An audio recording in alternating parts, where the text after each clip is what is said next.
Olá, está indo ao ar o quarto episódio da terceira temporada do podcast Antes da Consulta.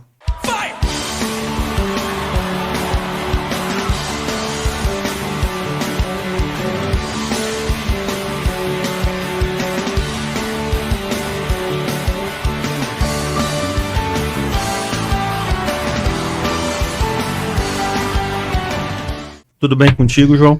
Tudo bem, Eduardo. Já quarta temporada, quarto episódio e passando assim muito rápido, né? Já estamos em 2024 e acho que o ano vai passar mais rápido do que a gente imagina. Quarto episódio, quarta temporada 2024. Cara, acho pensei que em jogar na Mega Sena, hein? podemos jogar aí em alguma coisa, acho que vale a pena. E aproveitando, gostaria de agradecer os nossos patrocinadores, Padre Albino Saúde, Drogaria Economia, Mercavejo e Laboratório Santa Rita. E hoje temos uma entrevistada aqui muito especial, nossa amiga pessoal, né, Eduardo? Sim, uma pessoa que eu gosto muito, tenho um carinho enorme por ela. Minha colega de infância, apesar das idades não serem tão próximas, mas a gente cresceu no mesmo bairro. É a doutora Cibele Lorenzon, ela é farmacêutica, bioquímica e bióloga, tá? Que legal. E ela vai contar muita coisa desse mundo da medicina laboratorial pra gente. Tenho tá? certeza. Vai desmistificar muitos temas que as pessoas têm dúvida. Vale muito a pena assistir o podcast hoje. É isso aí. Seja muito bem-vindo, Cibele.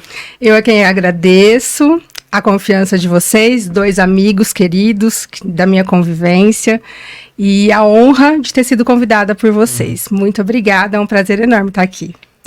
Legal. Não, nós que agradecemos. E aproveitando, iniciando as perguntas, explica pra gente o que são exames de análises clínicas. Os exames de análises clínicas, eles são exames feitos em laboratório por profissionais, né, formados na área, e que auxiliam o médico a chegar no diagnóstico preciso do paciente, né? O médico às vezes está lá com o paciente, às vezes não, sempre, né, está lá com o paciente, e ele tem uma hipótese diagnóstica e ele precisa de alguns exames complementares para fechar o diagnóstico deles. Então, nós estamos lá no laboratório para auxiliar o médico da melhor forma possível a chegar no melhor diagnóstico. Também são os exames laboratoriais, eles são usados para a gente manter uma rotina, um check-up de saúde, né? Para saber como que a gente está. Às vezes, mesmo sem sintomas, eles são muito importantes. Claro, sempre com orientação médica. E nós estamos lá para auxiliar na saúde dos pacientes. Doutora Cibele, eu fico imaginando que um laboratório de tamanho médio tem milhares de exames diários. Sim. Né? E que talvez fosse humanamente impossível olhar exame por exame. Existe um processo de automação? Tem. Existe algum kit, assim? Então, por exemplo, um exame comum, né? Um hemograma, um exame de urina. Esses exames, eles já são meio que lidos por máquinas, né? Existe alguma coisa que facilita essa leitura? Sim, hoje em dia, antigamente, né, que eu já sou um pouquinho velha da área, mas antigamente esses exames, eles eram basicamente feitos pelo profissional. E com o aumento da tecnologia, com tudo que a gente tem hoje, existem várias máquinas confiáveis, tanto para os exames de bioquímica, de hematologia. A urina ainda é um exame que requer bastante do analista, né? Ele tem, sim, alguns aparelhos que auxiliam na leitura bioquímica, na leitura química da urina, né? Mas ainda a leitura do exame de leucócitos, hemácias, bactérias, ainda é feita pelo analista. Mas a maioria dos exames, nós temos aparelhos, temos máquinas que são muito confiáveis, né, que elas são padronizadas, e todos os dias tem um controle, né, a gente passa um controle em todas as máquinas antes de começar a rotina do dia, para a gente ter certeza que aquele aparelho está bem calibrado, que está tudo certo com ele, para a gente ter certeza do resultado. Então, sim, temos bastante máquinas que trabalham hoje em dia pela gente, sempre a supervisão do analista, né, para tudo isso, para controle de qualidade, né, para algum fator, mesmo com a amostra, sempre supervisionado. Mas temos, sim, aparelhos muito confiáveis hoje que auxiliam a gente no diagnóstico, né, melhor dos exames. Legal. Uma coisa na área da saúde, né, não digo não só da medicina, mas como um todo na área da saúde, que as pessoas querem muito é rapidez. A gente quer velocidade, a gente quer resposta rápida, a gente vive uma geração de internet que você quer uma informação, você clica. E nós sabemos que dentro dos exames nós temos testes rápidos. Sim. Teste rápido de HIV, de sífilis, de hepatite. Esses testes são de confiança? Qual que é o nível de confiança que a gente pode ter? Olha, eu fiz, deu positivo, realmente positivo, deu negativo, realmente negativo. Então, no caso de um exame, de um teste rápido, por exemplo, de HIV, que dá positivo, a gente chama esses testes rápidos, principalmente para o HIV, essas doenças, de teste de triagem. Né? Então, é uma triagem. Se o resultado deu positivo, nós orientamos, né, o paciente a colher o PCR, que é o ELISA, que seria um teste bem mais confiável, para ter uma certeza do diagnóstico. Porque o que acontece é que esses testes rápidos é antígeno-anticorpo. E, às vezes, existem reações cruzadas com vírus, né, com um anticorpo parecido de outra doença. E pode dar um falso positivo, né?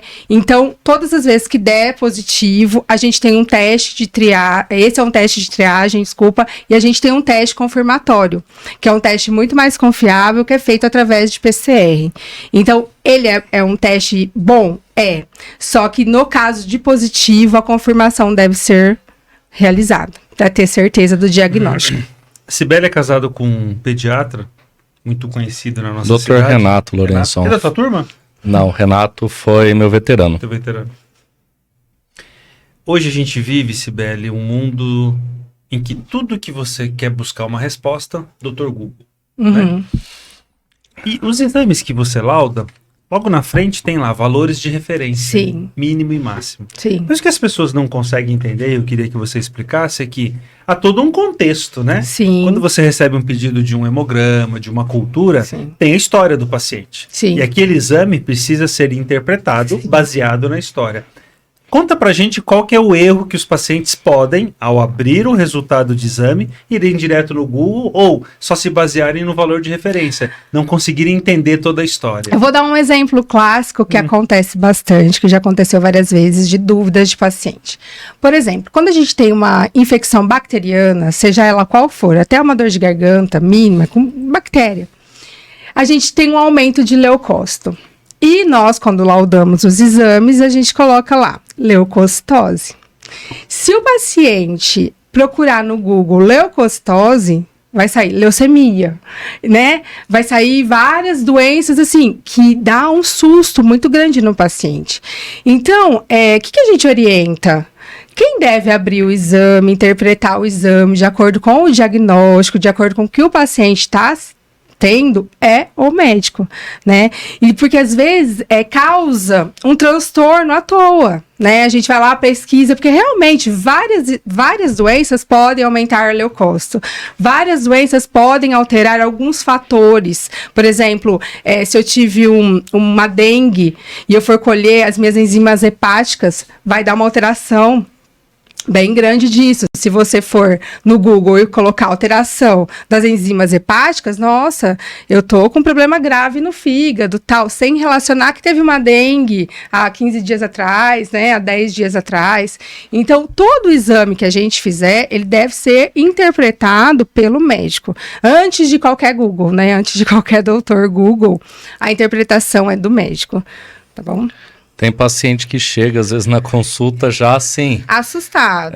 Desesperado, né? É uma coisa que não tem nenhuma relação. Sim, aí você, como médico, sabe dos sintomas que o paciente está tendo. Aí você faz a relação clínica e consegue dar o diagnóstico real desse paciente. Isso é importante falar para a população, né? Porque, às vezes, é que assim...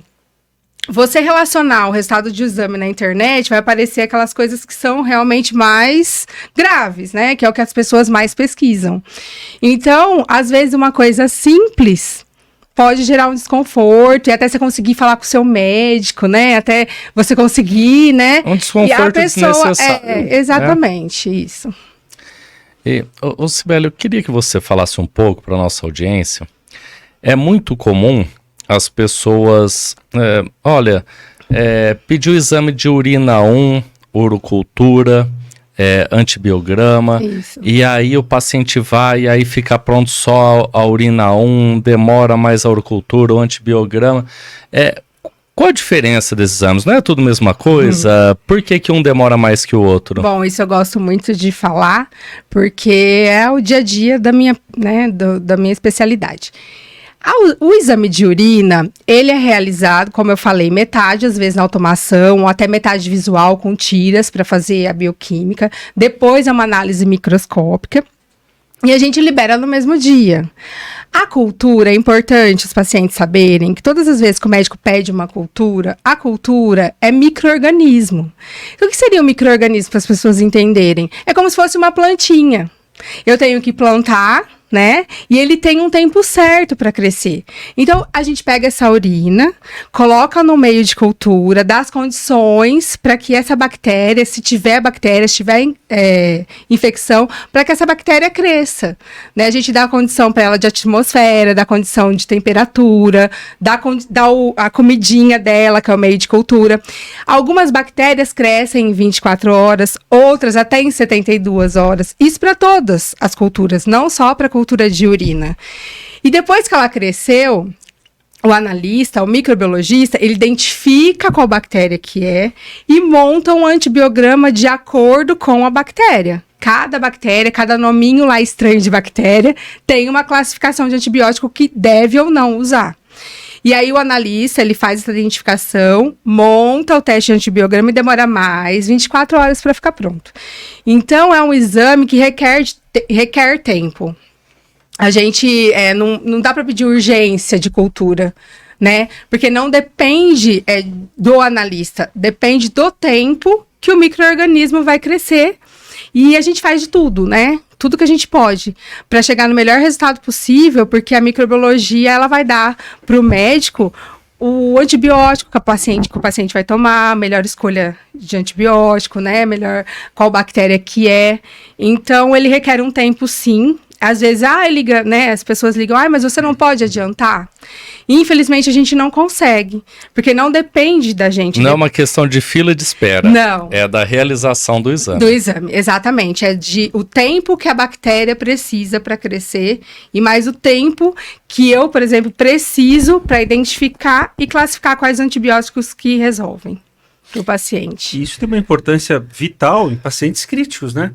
Terapia intensiva, em que você pode simplesmente mudar radicalmente o tipo de antibiótico terapia baseado no exame. Exatamente. Doutora Cibele, é muito comum, olha, você vai colher essa relação de exames, 8 horas de jejum. Você vai colher isso, precisa de 6 horas. Eu queria que você explicasse um pouco como a ingestão de alguns alimentos, a ingestão de bebida alcoólica, pode interferir na qualidade dos exames que você vai colher no dia seguinte. Pode. É o seguinte, hoje em dia, antigamente, por exemplo, a gente tinha que fazer um jejum de 12 horas para colesterol total, frações, triglicéridos. Hoje a gente sabe que vários estudos científicos falam que não é necessário mais esse jejum, que você pode fazer a coleta aleatória, salvo pedido médico. Já a glicose, por exemplo, ela requer um tempo de 8 a 10 horas no mínimo, né, desse jejum. Por quê? Porque a glicemia, dependendo do que a gente se alimenta, ela altera mais ou menos, né? Então, a gente, para não fugir daquele valor de referência, que é um valor basal, que é um valor de um organismo em jejum nesse período, né, por estudos científicos que chegou nesse valor de referência, a gente pede esse jejum de 8 a 10 horas. E outra coisa que é importante, como ele disse, bebida alcoólica. No caso da bebida alcoólica, sim, tem alteração em vários tipos de exame. O que a gente aconselha? 72 horas sem ingestão de álcool para coletar o exame. No caso da pessoa que fuma, que é fumante, também, né? O tabaco também, ele altera alguns resultados de exame. A gente gostaria que o paciente fumante ficasse 48 horas sem fumar, que seria o ideal. Mas a gente sabe que isso, às vezes, não é possível. Mas, pelo menos no dia da coleta, antes da coleta de sangue, né? Não ingerir né? Não fumar. Não, traguinho. Para aí. Não. no dia da coleta do exame, não fumar, né? Outra coisa também relacionada a isso é a atividade física. No dia que a pessoa vai coletar exame, é bom não fazer atividade física antes da coleta de exame. Pode fazer depois? Depois, vida normal. Mas antes a gente pede para dar uma segurada, porque alguns exames também podem ser alterados pela atividade física intensa. Ô Cibele, isso é super importante, são fatores que vão determinar até a boa qualidade do exame. Exige todo esse preparo para a realização de exames, super importante. E aquele paciente que quer dar uma de esperto? Ele fica 1 semana, 10 dias antes de coletar o exame, ele vai fazer um check-up, e aí ele come tudo certinho, ele faz atividade física, ele não faz nada de errado. O que isso vai interferir para o resultado e até para a avaliação médica? Então, quando o médico solicita o exame, ele quer saber, né, realmente o que está acontecendo no seu organismo de acordo com a sua vida no cotidiano, sua alimentação, a vida que você leva normalmente, né, para ver as funções metabólicas, né, a fisiologia do seu organismo, como tá de acordo com a sua rotina. Quando o paciente faz essa dieta, né, antes de coletar o exame e depois, coletei, pronto, continua normal, é um exame que a gente tem que ver que tá errado, né, porque ele vai estar mostrando pro médico uma coisa que realmente durante a vida dele não é.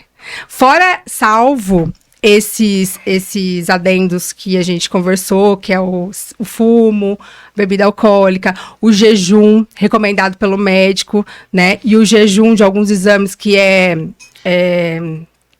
exigido pelo laboratório também. Salvo esse preparo, a rotina do paciente, ela tem que continuar normalzinha, do jeito que sempre foi, tá? Não adianta fazer uma dieta antes para o exame dar legal e depois eu volto à vida normal, não é isso, né? Por quê? Porque a gente quer identificar, né, durante os dias, né? Tá. Parou.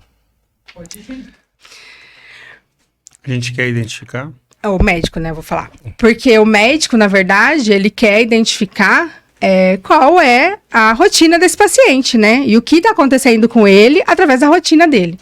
Então, continuar a vida normal de alimentação, né? Nem excesso, nem restrição também. Você não vai comer uma feijoada no dia anterior a colher uma bateria de exames. Então, é a sua rotina normal. Nem excesso, nem exagero, cumprindo ali a orientação de jejum do médico, do laboratório e sem esses adendos que a gente falou, para que o resultado seja mais fidedigno possível. Algo real, não é para enganar ninguém, tem que ir lá e fazer. Na verdade, um exame real é bom para quem? Para o próprio paciente, ele tem que saber o que ele está precisando nós, de ajuda. Do laboratório e o médico, a gente quer que o resultado dele seja o melhor possível, né? E ele tem que ser quem mais quer isso também, né? Então, com certeza. Tudo também, outra coisa muito importante, toda medicação que o paciente tomar, por exemplo, uma paciente menstruada, tem que dar o ciclo da menstruação, tudo que a secretária do laboratório perguntar, o paciente deve relatar. Eu faço uso de medicação contínua ou estou em um tratamento e o médico solicitou o exame. Devo parar com a medicação? Não, salvo orientação médica, tá? Por exemplo, outra dúvida também muito frequente. Posso tomar água antes de coletar o exame? Pode tomar água pura, né? Não é um suco, não é um café sem açúcar, água, sim. Tá? Então, eu acho que isso é bem importante a gente falar, são dúvidas corriqueiras, né, que a gente presta atenção nos pacientes e que também muita gente faz errado, né? Vou fazer uma dieta para... Eu queria só aproveitar o gancho, Eduardo, se você me permite. Não permite. Por favor, só dessa vez. Tem um exame que é muito solicitado, né? A partir de 50 anos, faz o exame de fezes, é um exame comum de sangue oculto nas fezes, para rastreamento de câncer de intestino. Muitos pacientes falam, olha, eu fiz o exame, falaram que não era para eu comer tomate, comer beterraba, fazer o preparo. Outros falam, ninguém me falou nada. Como que é isso hoje? Mudou? Qual que é a técnica usada? Por que que mudou? Tem que fazer essa restrição? Não tem? Então, os kits, eles são uns sabonetinhos, né? Que a gente faz uma diluição das fezes e ele vai dar um positivo, negativo. Antigamente e ainda em alguns laboratórios e serviços, o jejum é obrigatório. Hoje em dia já temos no mercado kits que não precisam mais fazer o jejum, que eles identificam bem a quantidade de sangue nas fezes sem o preparo, né? Então isso tem que ser conversado com o laboratório que o paciente for colher. Antes, qualquer dúvida, primeira orientação médica que a gente fala, né, que é a fase pré-analítica, que é 70% do resultado do exame. Então, primeiro começa lá no consultório, tirar todas as dúvidas com o médico, né, daqueles exames que ele está prescrevendo. Fiquei com alguma dúvida, liga no laboratório para fazer o preparo certinho. Aí, cada laboratório vai passar para o paciente se ele deve ou se não deve. Alguns laboratórios já trabalham com kits que não precisam desse jejum, tá? Então, isso é uma conversa mesmo entre paciente, laboratório, orientação de coleta. Vai ser individualizado, de acordo com o kit ou com o que o laboratório tiver, vai orientar o paciente. Isso, tem algum, por exemplo, no SUS, eu sei que ainda o jejum, ele é, não sei se isso é legal falar. Pode falar. Pode falar. Então, no SUS, eu sei que ainda o jejum, ele é preciso. Já em alguns laboratórios particulares, não precisa mais esse jejum. Legal, tá. Legal. Existem inúmeras certificações que qualificam os laboratórios que existem. E eu queria que você contasse um pouco para a gente que antes de soltar um laudo, um diagnóstico importante de uma infecção por fungo, uma meningite, como que funciona essa dupla leitura? Então você, doutora Cibele, chega a um diagnóstico importante que vai mudar a vida de alguém e tem uma revisão, algum outro colega, isso é importante? É muito importante e muito comum na nossa área também, né? Quando nós vemos um resultado muito, como você disse, discrepante, uma coisa muito séria, a gente faz uma junta também de profissionais do laboratório e todos analisam a amostra, faz novamente, né? A gente se reúne e discute aquele caso. Muitas vezes até a gente entra em contato com o médico antes de liberar esse resultado, né? Porque às vezes o médico está esperando mesmo aquele diagnóstico, né? Ele já suspeita. Então a gente liga para o médico, tem esse contato com o médico, relata o que nós todos vimos, né? E aí, sim, não é isso mesmo, pode liberar, ou a gente vai fazer uma recoleta, né, para confirmação. Isso é muito comum, sim. Nós trabalhamos sempre em conjunto, né? E algumas vezes também tem alguns resultados que o resultado também é mandado para fora daqui, né? Para outros laboratórios também, para confirmação. Conversa-se com o médico primeiro, né? E para confirmar, às vezes, a gente tem auxílio de outros laboratórios, que são os nossos laboratórios de apoio, né? Que podem ser encaminhados, sim. Cibele, tem algumas doenças que são de notificação compulsória, ou seja, feito o diagnóstico, você tem que informar o poder público. Como funciona isso dentro do laboratório? Você recebeu lá uma coleta de exames, você viu que o resultado deu positivo, e aí vocês ligam, como funciona esse fluxo? É feita uma notificação, principalmente para as doenças epidemiológicas, né? Por exemplo, uma meningite, uma tuberculose, várias doenças epidemiológicas. E a vigilância sanitária é notificada, tem os protocolos, né, que o laboratório segue, de notificação dessas doenças.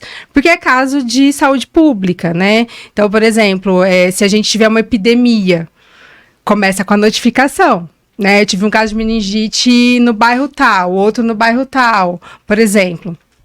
E aí, isso tem que ser notificado, porque é um caso de saúde pública. Sim, aqui em Catanduva, a dengue, né? Que é algo que nós somos a capital da dengue, praticamente, né, Eduardo? Você sabe que de dengue eu entendo, né? Dengue, você entende? Tem uma forma, eu vi hoje no jornal, tem uma forma nova de dengue, né? Que foi diagnosticado, Até para se ter uma prevenção, né, dessas doenças. Com certeza, para tentar bloquear a transmissão, exatamente. Né? Sim, os órgãos públicos têm que estar por dentro disso até para ter uma prevenção. Doutora Cibele, na minha clínica eu acabo atendendo pacientes que estão amamentando. E é muito comum um processo infeccioso que acontece justo nessa fase da vida, da amamentação. A gente chama de mastite puerperal ou lactacional. Muitas vezes ela já foi num outro colega, o que fez o parto, começou com antibiótico, não houve uma resposta, acaba me procurando. O que a gente deve fazer? O que os nossos colegas médicos deveriam fazer? Colhe-se esse material, faz drenagem. Que tipo de informação você precisa para ajudar essa paciente? Nesse caso, né, a paciente ela já entrou com uma antibiótico-terapia, então a gente fala que é um paciente já mexido, né, entre aspas. Então, o importante é o médico fazer a punção desse material, enviar para o laboratório com todas as informações, né? Isso para todo tipo de exame. Então, vai informar qual que é o antibiótico que essa paciente já usou, quantos dias fazem que parou, né, o antibiótico, a antibiótico-terapia, quanto tempo faz que ela está apresentando esse problema. O que a gente faz quando um material desse chega no laboratório? A gente vai procurar os melhores meios que a gente tem, né, para adquirir, para saber qual que é a bactéria que está crescendo ali. Então, por exemplo, a gente usa alguns meios que tem alguns aditivos que inativam o antibiótico para a gente tentar fazer o crescimento dessa bactéria, né? Porque a gente sabe que mesmo que a bactéria ela seja resistente ao antibiótico, in vitro ela não consegue crescer.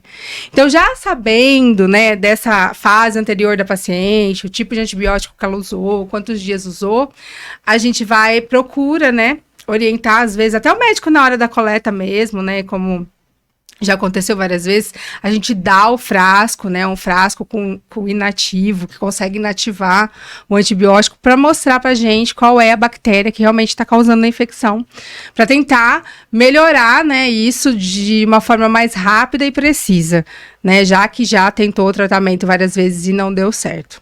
Cibele, na minha prática clínica, enquanto médico de família, é muito comum os pacientes me procurarem e falarem, eu quero fazer um check-up. Sim. Quer fazer aquele monte de exame. Sim. E todo mundo acha que tem que fazer tudo de tudo. Né? Até quanto isso é verdade? Porque a gente sabe que não existe uma receita de bolo de check-up. Cada paciente é individualizado, cada um vai ter uma história clínica, uma história familiar que a gente tem que respeitar para direcionar essa solicitação. É necessário fazer todo ano? Todo mundo tem que fazer exame toda hora? Explica um pouco disso pra gente, que eu acho que é importante para desmistificar essa ideia de que fazendo o exame eu me curo, fazer exame eu estou fazendo prevenção. Então, é um caso que a gente sempre pensa, por exemplo, todo mundo acha que escolher exame de sangue, esses de rotina que a gente fala, né, um hemograma, ureia, creatinina, glicose, esses exames básicos de rotina, eu vou diagnosticar se eu tenho um câncer ou não, né? Eu vou diagnosticar se eu tenho algum problema, né, qualquer que for. E a gente sabe que não é assim. Né? Então, fala, mas eu vou no médico todo ano, eu faço check-up todo ano, e eu não tinha câncer. Como que apareceu? Então, o paciente, ele tem que ter a consciência, e, por exemplo, no caso de um tumor, não vai aparecer, né, nos exames de rotina normal. A gente tem, por exemplo, a mulher, todo ano, ela precisa fazer a mamografia para saber, né, o Papa Nicolau, o homem, né, fazer os exames, né, que eles devem fazer. E principalmente a partir dos 40 anos. Então, não é só o exame de sangue, né, que vai chegar no diagnóstico e que a maioria das pessoas procuram, né? Então, assim, acho que o paciente, ele tem que fazer um check-up? Tem, sim.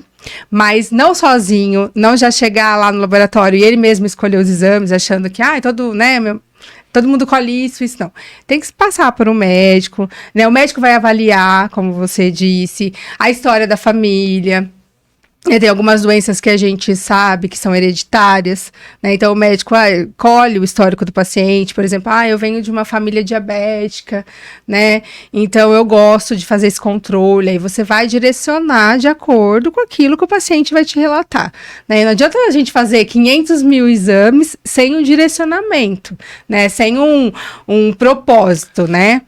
E é mais basicamente isso. E deixar bem claro para todo mundo que o exame ele não cura. Não. O exame, a gente está fazendo um rastreamento precoce, né? Eu estou buscando alguma coisa que o paciente ainda não sente. Sim. E para isso eu preciso conhecer esse paciente, entender o histórico e individualizar cada situação. Exatamente. Porém, esses exames eu vou fazer uma vez ao ano, talvez a cada 6 meses. Agora, o que ninguém entende, que eu sempre procuro passar para os pacientes, é que o cuidado diário é o que vai fazer com que eu tenha qualidade de vida, com que minha saúde seja boa. É a minha alimentação, é uma prática diária de atividade física. Só que as pessoas não fazem nada disso, todo mundo fica excesso de bebida, fumando e acha que se ele fizer o exame, ele tá resolvido. É tipo assim, né? Vamos prevenir os meus hábitos ruins, né? Vamos ver se eu tiver alguma coisa aqui, né? Tapar o sol com a peneira. E às vezes faz aquela dietinha que a gente conversou antes do exame pra mostrar. Eu tô bem. Pra mim dormir tranquilo, né? E é isso, a gente orienta, né, que o paciente, todas as vezes que for necessário, procurar o médico, né? Principalmente se tiver algum sintoma. Quero fazer um check-up, procure o médico da sua confiança, relate os problemas familiares, relate aquilo que, pode sim ter um significado clínico na vida de cada um. E sempre tomando esse cuidado de orientação médica, né? Doutora Cibele, existem alguns tipos de habilitações que exigem um teste toxicológico. Sim. Eu queria que você contasse um pouco e o grau de confiabilidade. Então, aqueles motoristas, aqueles condutores que precisam desse tipo de habilitação específico, devem tomar cuidado que o teste realmente detecta essas alterações? Sim, o teste realmente detecta essas alterações. Eu não tenho dados para vocês de especificidade, sensibilidade, porque esse teste ele é enviado para o laboratório nosso de apoio, né? Não é feito aqui a coleta. Mas ele detecta sim, né? E é muito importante também, até para nós, população em geral, né? Para saber que se o motorista ele realmente sair dos padrões, ele vai ser detectado, sim. Isso é bem importante. Sim. Sibeli, falando em teste, como que andam os testes para Covid, influenza, dengue? Continua tudo igual? Mudou alguma coisa? Os testes, basicamente, eles são iguais, né? São testes do sabonetinho, a coleta é igual. Hoje em dia a gente tem a novidade, né? Não hoje em dia, mas peraí. Já faz um tempo que a gente tem um teste que é combinado. Já faz um tempo que a gente tem um teste que é chamado de combinado, né? Que além do Covid, ele testa a influenza A e B. Então, o paciente ele não precisa passar pelo desconforto de coletar o swab 2 vezes, né? Então, ele coleta, tá com uma síndrome gripal e que muitas vezes elas se confundem, né, pelos sintomas. Então, você colhe o combinado, que é Covid, influenza A e B, e ele já dá o resultado de qual das 3 é. Legal. E para dengue, temos a dengue continua o NS1, IgM-IgG, né? E o NS1 é de 1 a 3 dias. E o IgM-IgG, né, é a partir do 6º dia de sintomas. Legal, tá ótimo. Eduardo, infelizmente, mais uma vez eu não vi o episódio passar. Foi muito rápido. Muito rápido. Esse Sibeli fala bastante, né? Fala muito bem. Foi muito boa, muito boa. Eu gostei. Sem contar que é bonitona, né? Não, mas o Renato vai ficar bravo com você, hein? Somos amigos. Não fotografo tão bem assim. Cibeli, muito obrigado, viu, pela sua presença. Foi muito bom. Conseguimos, assim, trazer muitas respostas para nossa audiência. Tenho certeza que quem está assistindo aprendeu muito. E obrigado. Só tenho isso para te dizer. Eu que agradeço a oportunidade, mais uma vez, como eu já disse no começo, é uma honra e uma gratidão dos meus 2 amigos, né? E agradeço muito a confiança. Podem contar comigo sempre. Foi muito boa a experiência. Só vou contar pra audiência que você ficou com um pouquinho de medo, né? Eu fiquei com um pouquinho de... Eu fiquei com um pouquinho de medo, mas eu esqueci da filmagem e a gente bateu um papo de amigos. Com certeza. Obrigado mais uma vez, doutora Cibele. E se você quiser repetir, assistir novamente esse episódio, é só entrar no site, João? O nosso site é o www.antesdaconsulta.com. Lá vocês encontram todos os links para o Facebook, Instagram, Spotify, YouTube. E vão poder assistir todos os nossos episódios quantas vezes quiserem. Aproveitando ainda, Eduardo, vamos agradecer os nossos patrocinadores. Padre Albino Saúde, Drogaria Economia, Mercavejo e Laboratório Santa Rita. É isso aí, pessoal. Fim de mais um episódio. Muito obrigado pela audiência e até a próxima. Até mais. Tchau, tchau.